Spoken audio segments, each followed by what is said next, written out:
నాకు గుర్తొచ్చే వ్యక్తి రోసే తాత గారు.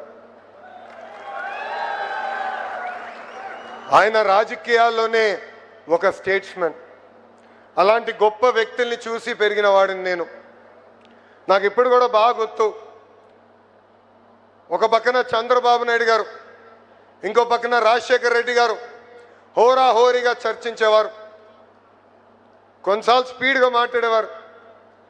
కరెక్ట్గా నెక్స్ట్ డే పొద్దున 6ంటికి రోసే తాత గారు బాబు గారికి ఫోన్ చేసేవారు.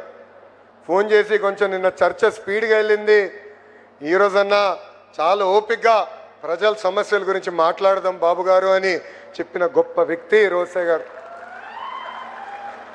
రాష్ట్ర విభజన తర్వాత ఆయన పుట్టినరోజు నాడు రోసే తాతకు ఫోన్ చేసేవాడు. ఎప్పుడు చెప్పేవాడు, తాత మీరు రాజకీయాల్లో లేని లోటు మాకు అనిపిస్తుంది, మిమ్మల్ని చూసి పెరిగిన వాళ్ళం, మీరు చేసిన రాజకీయాలు వేరు, మాకు దారి చూపించాల్సిన బాధ్యత అని పెద్దానికి చెప్పేవాడిని. రాజకీయాలకు అతీతంగా ఆంధ్ర రాష్ట్రానికి అద్భుతంగా సేవ చేసిన వ్యక్తి రోసే గారని ఈ సభాముఖంగా నేను తెలియజేస్తున్నా. ఇప్పుడే చూసాం, ఎన్ని కోరికలు తీర్చినా ఇంకా కోరుతూనే ఉంటాడు ఇక్కడ ఒక ఆయన రాకేష్ గారు. ఆయన మొన్న వచ్చి పొట్టి శ్రీరాములు గారి పేరు మీదుగా ఒక కాయిన్ విడుదల చేస్తే బాగుంటుందని ఆయన కోరారు. అది నేను కేంద్ర మంత్రితో ప్రభుత్వంతో సంప్రదింపులు చేస్తున్నా, త్వరలోనే అది కూడా చేస్తామని ఈ సభాముఖం ఆర్యవైశ్య సోదరులకి హామీ ఇస్తూ,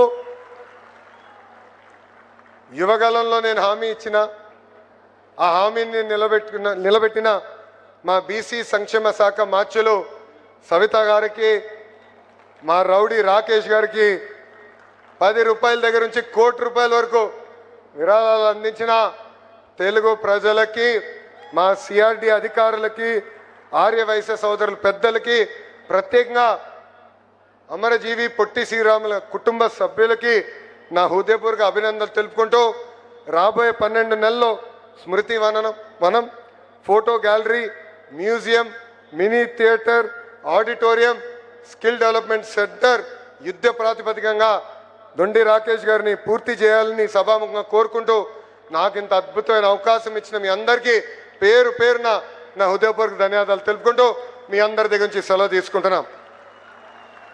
జై వాసవి, జై వాసవి, జై వాసవి, జై హింద్.